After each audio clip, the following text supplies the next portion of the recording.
Hello dear student, welcome to our YouTube channel. हमारे इस YouTube channel पर सभी स्टूडेंट का बहुत बहुत स्वागत है। आज के इस वीडियो सेशन में हम असाइनमेंट नंबर 3 जो माह नवंबर के लिए दिया गया है, क्लास 12 के सब्जेक्ट गणित मैथ की हम डिस्कशन करने वाले हैं। जो 5 क्वेश्चन यहाँ दिए हुए हैं आपको, उसका पूरा कैसे सॉल्यूशन आपको करना है पूरी तरह से मैं आपको समझाते हुए यहाँ बताने वाला हूँ इस वीडियो में। तो आप ज़रूर अंत तक वीडियो को देखें और आपको फिर असाइनमेंट कैसे लिखना है, किस तरह से आपको करना है, वो पूरा आपको यहाँ से बन जाएगा और क्वेश्चन भी समझ आ जाएंगे। तो यहाँ हमारा सिर्फ उद्देश्य आपको असाइनमेंट लिखवाना नहीं है, हमको क्वेश्चन को हल कराना है। ठीक है, तो जो भी विद्यार्थी या जो भी हमारे फ्रेंड हैं अभी यूट्यूब चैनल पर, हमारे इस यूट्यूब चैनल पर पहली बार जो विज़िट कर रहे हैं, वो चैनल को सब्सक्राइब जरूर कर लें और बेल आइकन को जरूर प्रेस कर लें, ताकि अब तक हमारे इस यूट्यूब चैनल के माध्यम से नोटिफिकेशन सबसे पहले पहुँचे। ओके, तो देखो इसमें सबसे पहला जो क्वेश्चन दिया हुआ है वो दिया हुआ है क्या, किसी बिंदु पर फलन की अवकलनीयता की परिभाषा लिखिए तथा सिद्ध कीजिए कि महत्तम पूर्णांक फलन f x is equal to mod x. यहाँ पे f x is equal to bracket में लिख दिया, मोड नहीं है, ब्रैकेट में एक्स लिखा हुआ है। जहाँ एक्स का मान 0 से 3 के बीच है, तब x बराबर 1 तथा x बराबर 2 पर अवकलनी है, लिखा गया था, ये एक्चुअल में पूछा गया है, अवकलनी नहीं है, ये सिद्ध करना है हमको। ठीक है, तो सबसे पहले अवकलनीयता की परिभाषा बता दो जल्दी।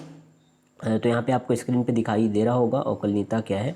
तो यदि एफ एक्स जो है x का कोई वास्तविक फलन हो तो एफ एक्स बिंदु x बराबर a पर अवकलनी कहलाता है। जब फलन एफ एक्स का जो वाम हस्त है, लेफ्ट हैंड साइड जो है, या लेफ्ट हैंड डिफ्रेंसिएशन जो है, और जो राइट हैंड दक्षिण हस्त अवकलज जो है, दोनों क्या होते हैं, बराबर होते हैं, तब उसको क्या कहेंगे कि वो अवकलनीय है। क्लियर। तो ये अवकलनीयता की परिभाषा के बाद देखो हमको क्या सिद्ध करना है, x बराबर 1 पर तथा x बराबर 2 पर। तो हम बारी बारी से काम करेंगे। x बराबर 1 पर देखेंगे सबसे पहले, लेफ्ट हैंड डिफ्रेंशिएशन निकालेंगे। ठीक है, वाम हस्त अवकलज। तो f dash 1 is equal to क्या हो जाएगा, यहाँ पे लिमिट लगा दो, ये फॉर्मूला है इसका, ये आपको फॉर्मूला लगाना है। यहाँ पे 1 दिया था, x बराबर 1 पर लेना है, इसलिए यहाँ पे 1 पुट करना है। 1 minus H minus F x upon minus H, ये लेफ्ट हैंड के लिए होता है। लिमिट लगा दोगे, हल करोगे, लिमिट लगाने के बाद जो है हल करोगे तो आपके पास आ जाएगा -1 अपॉन माइनस एच, और एच का मान क्योंकि शून्य है तो 1 बटे क्या हो जाएगा, शून्य हो जाएगा, माइनस माइनस कैंसिल हो जाएंगे और यहाँ पे अनंत आएगा। ठीक है, और इसी तरह से दक्षिण हस्त अवकलज को हम लोग देखेंगे। तो दक्षिण हस्त अवकलज के लिए आपको यहाँ पे ये जो फॉर्मूला लगाना होता है, यहाँ पे क्या होता है, 1 प्लस एच हो जाएगा, और यहाँ पे ये हो जाएगा माइनस एफ एक्स, एक्स का मान क्या है, 1 है, तो आप यहाँ पे डाल दोगे। इस तरह से 1 ऋण 1 हो जाएगा और ऊपर में आपको मिलेगा 0। आखिरी में h जो है, h टेंस टू 0, तो ये 0 डाल दोगे तो ये हो जाएगा 0/0। इसका आंसर क्या आ जाएगा, 0। आप देखोगे क्या, f1 डैश वाम हस्त अवकलज जो है और दक्षिण हस्त अवकलज दोनों बराबर नहीं है। इस प्रकार आप कह सकते हो कि x बराबर 1 पर फलन अवकलनीय नहीं है। इसी प्रकार हमको बिंदु 2 पर भी सिद्ध करना है, तो बिंदु 2 पर हम ले लेते हैं। बिंदु 2 पर भी सेम प्रोसीजर रहेगा, आप वाम हस्त अवकलज निकाल लो, वाम हस्त अवकलज इस तरह से ये फॉर्मूला लगा करके, और दक्षिण हस्त अवकलज निकाल लो, ये फॉर्मूला लगा करके आप वैल्यू पुट करोगे। फिर से आप देख पाओगे कि f2 डैश का मान जो है अनंत आएगा, जबकि f2 डैश जो है दक्षिण हस्त अवकलज का मान क्या आ जाएगा, 0 आ जाएगा। फिर पुनः हम कह सकते हैं कि वाम हस्त अवकलज जो है बराबर नहीं है किसके, दक्षिण हस्त अवकलज के, ये दोनों बराबर नहीं है। इस प्रकार हम कह सकते हैं कि x बराबर 2 पर फलन अवकलनीय नहीं है। ठीक है, यहाँ तक हो गया। अब देखो ये था फर्स्ट क्वेश्चन, तो इसको मैं थोड़ा शॉर्टकट बताया आपको। यहाँ पे बस फॉर्मूले का खेल है और लिमिट लगाने आना चाहिए। अगर ये कर पा रहे हो आप तो बिल्कुल बहुत ही आसान क्वेश्चन है। ठीक है, सेकंड क्वेश्चन देखो, लघुगणकीय अवकलन क्या है, फलन x की घात sine x plus sine x की घात कॉस x का x के सापेक्ष आपको अवकलन करना है। ये सेकंड क्वेश्चन दिया हुआ है। इसको कैसे हल करना है देखते हैं हम लोग। यहाँ जो इस बार के असाइनमेंट है उसमें क्वेश्चन जो है काफ़ी बड़े बड़े हैं, क्योंकि यहाँ पे हमको अवकलन, ये जो इकाई है उससे इस पार्ट से अवकलनीयता पार्ट से दिया हुआ है, तो क्वेश्चन थोड़े जो इसके सॉल्यूशन है वो थोड़े बड़े बड़े होंगे। ठीक है, तो बिल्कुल ध्यान से इसको समझना है और बनाना है। तो लघुगणकीय अवकलन आखिर होता क्या है, ये सबसे पहले बता दो। तो अवकलन की ऐसी पद्धति, ये जो लघुगणकीय अवकलन है ना, वो अवकलन की एक्चुअल में एक पद्धति है जिसमें हम लोग लघुगणक का उपयोग करते हैं, लॉग का उपयोग किया जाता है। तो ऐसे अवकलन को हम लोग क्या कहेंगे, लघुगणकी अवकलन कहेंगे। क्लियर। अब हमको जो दिया है, जिसका हमको अवकलन करना है, क्या दिया है, देखो यहाँ पे फलन दिया हुआ है, एक फलन दिया हुआ है ये, ठीक है। इसको हम क्या मान लेते हैं, y मान लेते हैं या f(x) बराबर मान लेते हैं। तो इसको हम लोगों ने एक फलन मान लिया, y बराबर क्या हो गया, y बराबर x की घात sin x धन sin x की घात cos x हो गया, ठीक है। अब इसको जब हमको हल करना है तो क्योंकि ये दोनों कॉम्प्लिकेटेड है, यहाँ पे हम इसको अवकलन करेंगे तो ऐसे आसानी से तो हल नहीं कर सकते। तो क्या करेंगे हम लोग, इसको दोनों को एक अलग अलग चीज़ में, अलग अलग वेरिएबल में हम लोग इनको दर्शा देते हैं। एक को हम लोग सपोज क्या ले लेते हैं, u ले लेते हैं, और एक को हम ले लेते हैं v।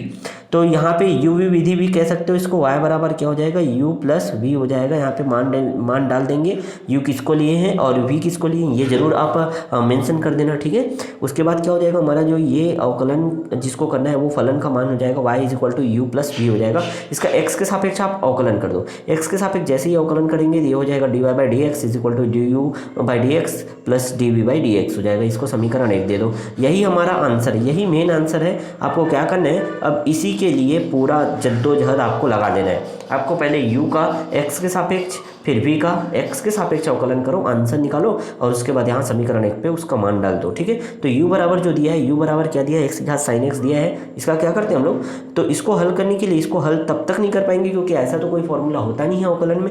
तो हम लोग क्या करेंगे, इसको लॉग की सहायता से इसको हल करने का कोशिश करेंगे। तो दोनों पक्षों का लॉग ले लेंगे। तो u बराबर जो sin x दिख रहा था वो जाएगा log u बराबर log x की घात sin x हो जाएगा, ठीक है। u बराबर x की घात sin x दिख रहा था, वो कैसे हो गया, ऐसा हो गया।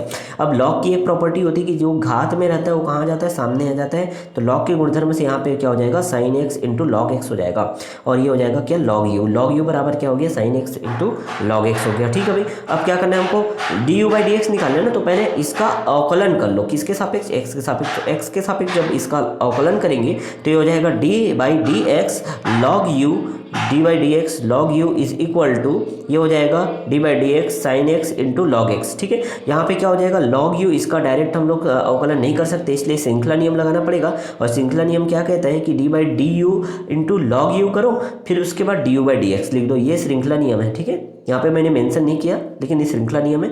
अब क्या करोगे, यहाँ पे देखो दो फलन आ गए। दो फलन का जब भी आपको अवकलन निकालना होता है तो क्या होता है, क्या सूत्र लगता है, पहला गुणा दूसरे का अवकलन प्लस दूसरा गुणा पहले का अवकलन। ये सूत्र हम लोगों ने लगा दिया ना, ये पहला है ये दूसरा है, तो पहला गुणा दूसरे का अवकलन प्लस दूसरा गुणा पहले का अवकलन कर दिए यहाँ पे, ठीक है। अब देखो लॉग यू का जब आप अवकलन करोगे तो लॉग यू का अवकलन क्या हो जाएगा, 1/u हो जाएगा, और ये हो जाएगा D you by d x, ठीक है। बराबर होगा किसके, साइन एक्स लिख दिया आपने। लॉग एक्स का अवकलन करोगे तो 1/x होता है, फिर से वही हो गया। इधर देखो log x का मान log x, और अगर sin x का आपने अवकलन किया तो क्या हो गया, cos x। इस तरह से ये जो हमारा समीकरण है यहाँ तक समझ आ गया।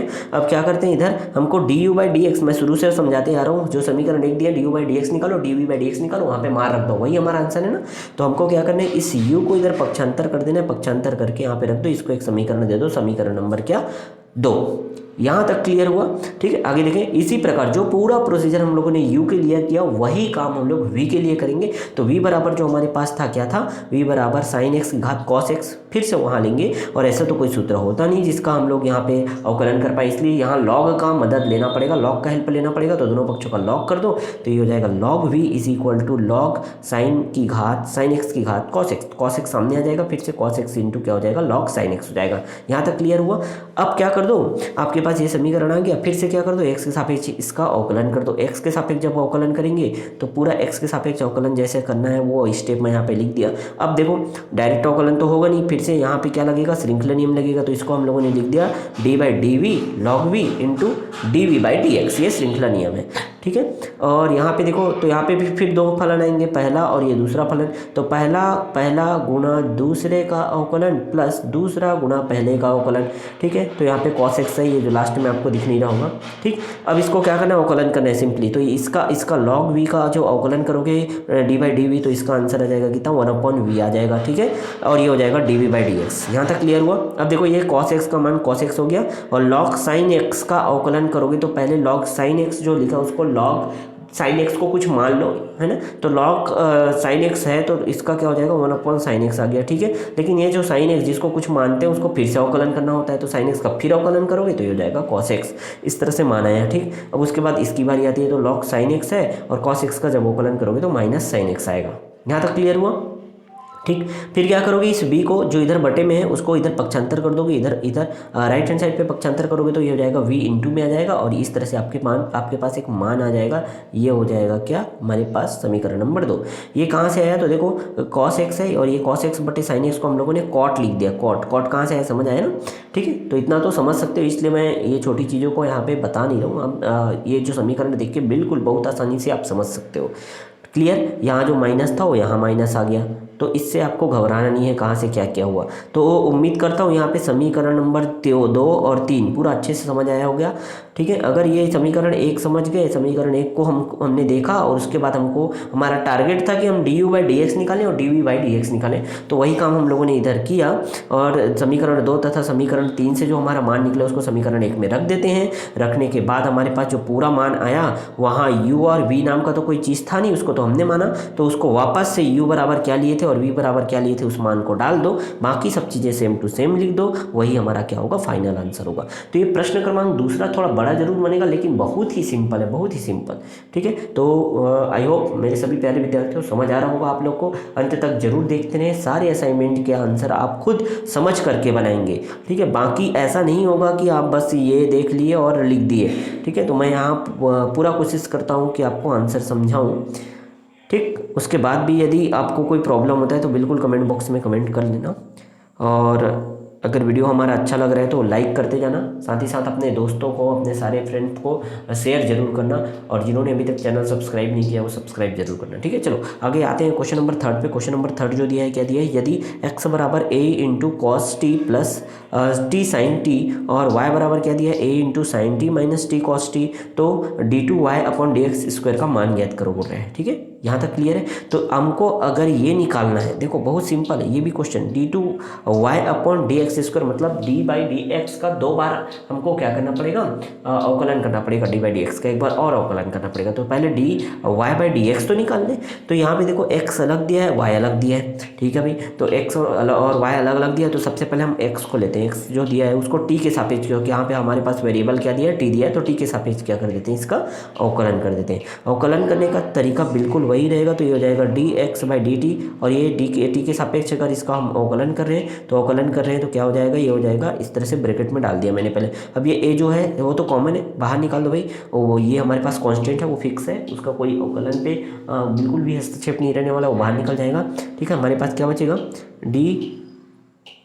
d/dt cos t, फिर प्लस कर दो, फिर यहाँ पे 2 फलन मिलेंगे, एक तो t और एक तो sin t है ना, तो पहला गुणा दूसरे का अवकलन प्लस दूसरा गुणा पहले का अवकलन, वो नियम फिर लगा दो, तो a बाहर हो जाएगा और cos t का जब अवकलन होगा क्या हो जाएगा, माइनस sin t हो जाएगा, फिर प्लस कर दो, फिर यहाँ पे t और sin t का जब अवकलन होगा cos t आ जाएगा।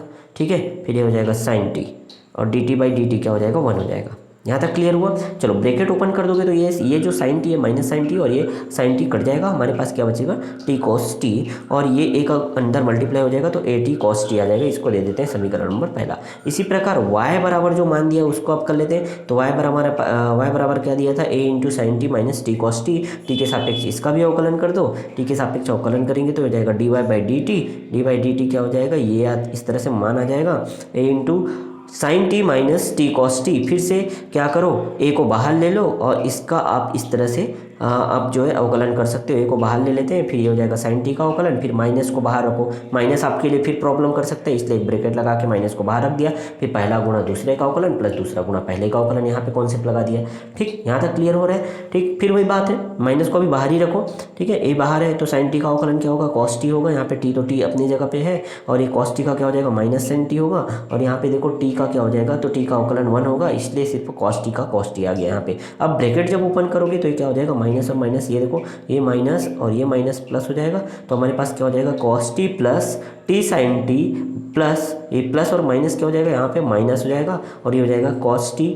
तो ओवरऑल मैं बता देता हूँ, यहाँ देखो ये कॉस टी और ये हो जाएगा प्लस में और ये हो जाएगा माइनस में, तो cos T minus cos T cancel हो जाएगा। जब ब्रैकेट ओपन करोगे तो हमारे पास क्या बचेगा, टी साइन टी बचेगा प्लस में, और यहाँ बाहर में ए था, ए आ गया तो ए टी साइन टी हो गया। ये हो गया दूसरा समीकरण। अब आपके पास पहला समीकरण और दूसरा समीकरण दोनों समीकरण आ गया। हमको क्या निकालना है, d2y/dx² निकालना है ना। तो हम क्या करते हैं, पहला समीकरण को देखो ध्यान से और दूसरा समीकरण को देखो ध्यान से, इन दोनों को क्या कर देते हैं, हमको d2y/dx² निकालना है। तो y ऊपर रहेगा, मतलब हम क्या कर देते हैं, समीकरण 2 से समीकरण 1 को भाग कर देते हैं। तो समीकरण 2 और समीकरण 1 को भाग करते हैं, तो समीकरण 2 बटे समीकरण 1 करूँगा तो मुझे पास क्या आएगा, डी टी कट जाएगा और d y by D t मिलेगा। यहाँ तक डी वाई बाई सॉरी यहाँ पे थोड़ा मिस्टेक हुआ, d y by d x मिलेगा। एक मिनट आप लोगों को यहाँ बता देता हूँ, डी वाई बाई, इसको सुधार लेना बच्चों, ये हो जाएगा d y by d x, ठीक है। तो डी टी कैंसिल हो गया ना, तो ये हो जाएगा d y by d x, और आपके पास क्या आ जाएगा, ए टी साइन टी बटे ए टी कॉस टी। तो साइन टी बटे कॉस टी क्या हो जाएगा, टेन टी हो जाएगा, और ए टी कट जाएगा। तो इस प्रकार आपको क्या मिलेगा, d y by d x is equal to ten t. यहाँ तक क्लियर हुआ। अब हमको ये नहीं निकालना था, हमको क्या निकालना था, एक बार और इसका अवकलन कर दो। अवकलन तो आ गया हमारा, एक बार और अवकलन कर दो, तो एक्स के सापेक्ष इसका पुनः अवकलन कर देंगे तो क्या हो जाएगा, यहाँ पे देखो ये हो जाएगा d y by d x, और ये हो जाएगा एक्स के सापेक्ष कर देंगे तो ये हो जाएगा d two y by d x square. यहाँ तक क्लियर हुआ। अब इधर भी राइट हैंड साइड का भी अवकलन कर दो तो टेन टी आ जाएगा। अब फिर से श्रृंखला नियम लगाना पड़ेगा। श्रृंखला नियम क्योंकि यहाँ पे टी है, यहाँ पे एक्स है, अवकलन तो होगा नहीं, तो श्रृंखला नियम लगा दो। और श्रृंखला नियम लगाने से क्या हो जाएगा, ये D by D T ten T into D x D T by d x हो जाएगा, ठीक है। अब देखो टेन टी का जब अवकलन करोगे तो क्या होता है, सेक स्क्वायर टी होता है, और यहाँ पे क्या हो जाएगा, D T by d x हो जाएगा। अब D T by d x का क्या किया जाए, तो हम लोगों के पास एक मान था, याद करो, यहाँ पे जो हम लोगों ने पहले समीकरण में निकाल के रखा, क्या था वो, डी एक्स बटे डी टी बराबर ए टी कॉस टी था, ठीक। तो उस हमारे पास डी एक्स बटे डी टी का मान ये था, तो हम डी टी बटे डी एक्स तो लिख सकते हैं, इसका उल्टा कर देते हैं तो 1 अपॉन क्या हो जाएगा, ये ए टी कॉस टी हो जाएगा, ठीक। यहाँ तक क्लियर हुआ। तो उस मान को यहाँ पे रख दिया मैंने। इस प्रकार हमारे पास क्या आ गया, पूरा फाइनली देखो ये सेक स्क्वायर टी है और नीचे में एक कॉस टी है। कॉस टी क्या, एक बटे कॉस टी क्या हो जाएगा, सेक टी हो जाएगा, और यहाँ पे दो ठो सेक टी ऑलरेडी है तो सेक की घात 3 टी, और ये क्या हो जाएगा, ए टी। तो इस प्रकार ये आंसर आएगा हमारे पास। बहुत आसान क्वेश्चन था ये भी, ठीक है। चलो क्वेश्चन नंबर 4 देखते हैं। प्रश्न क्रमांक 4 जो दिया है, एक पाइप से रेत जो है 12 सेंटीमीटर क्यूब पर सेकंड की दर से गिर रही है, ठीक है, और जो रेत जमीन पर गिरती रेत जमीन पर एक ऐसा शंकु बनाती है जिसकी ऊंचाई जो है सदैव आधार की त्रिज्या का 6ठा भाग है। तो रेत से बने शंकु की ऊंचाई किस दर से आगे बढ़ रही है, जबकि ऊंचाई कितना है, 4 सेंटीमीटर दिया है। तो एच हमको दे दिया है, और ये क्या दिया है, देखो यहाँ पे समझो, ये जो दिया है 12 सेंटीमीटर की घात 3 प्रति सेकंड का है। सेंटीमीटर की घात 3 किसका होता है, तो आयतन का। तो आयतन किधर है, तो ये d we by D t है, याद रखना, d we by D t दिया है हमको कितना, 12 सेंटीमीटर क्यूब पर सेकंड। यहाँ नीचे मैं मेंशन किया हूँ हर एक चीज़, लेकिन आपको यहाँ पे बता रहा हूँ क्वेश्चन में क्या क्या लेना है। और ये जो दिया है, क्या दिया है, एच ऊंचाई, और यहाँ पे एक और मान बताया है कि भाई जो ऊंचाई है वो क्या होगा, सदैव आधार की त्रिज्या का 6वां भाग होता है, 6ठा भाग। तो पूरा जो इन्फॉर्मेशन हम लोगों ने लिया और इस तरह से लिया कि भाई मान लो कि कोई टी समय पर जो है रेत के शंकु के आधार की त्रिज्या क्या है, रेत गिर रहा है तो एक शंकु बना है तो उसका आधार का त्रिज्या क्या है, स्मॉल आर है, इसकी ऊंचाई क्या है, स्मॉल एच है, और आयतन क्या है, वी है। तब एच बराबर हमको प्रश्न में दिया है, एच जो होगा क्या होगा, 6ठा भाग है मतलब r बटे 6 हो जाएगा। तो यहाँ से r का मान निकाल सकते हो, 6h होगा। एक और चीज़ हमको दिया है, यहाँ dv बटे dt बराबर क्या दिया है, 12 सेंटीमीटर क्यूब पर सेकंड दिया हुआ है। अब चूंकि हम जानते हैं कि जो शंकु बन रहा है तो शंकु का आयतन, क्योंकि यहाँ पे dv बाई dt दिया है ना, बस उसी से आपको लेना है। तो शंकु का आयतन में परिवर्तन हो रहा है तो आप शंकु के आयतन का सूत्र लगा दो। आयतन क्या होता है, 1/3 पाई आर स्क्वायर एच होता है, ठीक है। अब यहाँ पे क्या कर दो, ये है तो आप मान रखो, जो आर का मान रख दो, यहाँ पे आर का जो संबंध निकाले वो रख दो, ठीक है। यहाँ एच का मान वैसे ही रहने दो। उसके बाद आपके पास ये मान रखने के बाद ये आया, क्योंकि ये हो जाएगा 3 और ये हो जाएगा 6 गुणा 6 तो 1 कट जाएगा, कुल मिला के 12 पाई एच क्यूब आ जाएगा, ठीक है। ये आ गया वी। अब हमको ये नहीं चाहिए, हमको d we by D t दिया ना, तो आप क्या करो, टी के सापेक्ष इसका अवकलन कर दो। टी के सापेक्ष इसका अवकलन करेंगे तो D we by D T बराबर क्या हो जाएगा, इस तरह से मान आ जाएगा, d we by D T बराबर ये मान आ गया। अब d we by D T का मान आ गया तो 12 जो पाई है वो बाहर आ गया, और ये क्या हो जाएगा, डी बाई डी एच, ये बाई डी एच, और एच क्यूब हो जाएगा, क्योंकि श्रृंखला नियम लगेगा, एच के सापेक्ष तो करना है हमको, तो यहाँ पे श्रृंखला नियम फिर लग गया, ठीक। अब देखो ये क्या हो जाएगा, d we by D T बराबर 12 पाई हो गया, और ये हो जाएगा एच क्यूब का जब हम लोग अवकलन करेंगे तो 3h स्क्वायर और D H upon D T आ गया, ठीक है, यहाँ तक। अब आगे देखो D we by D T बराबर क्या मिला हमको, इसको और हल करें तो 12 दिया 36 pi H square into D H by D T आ गया, ठीक। यहाँ तक क्लियर हुआ। अब हमको क्या चाहिए, तो D we by D T का मान दिया है 12 और ये 36 pi H square into D H by D T आ गया।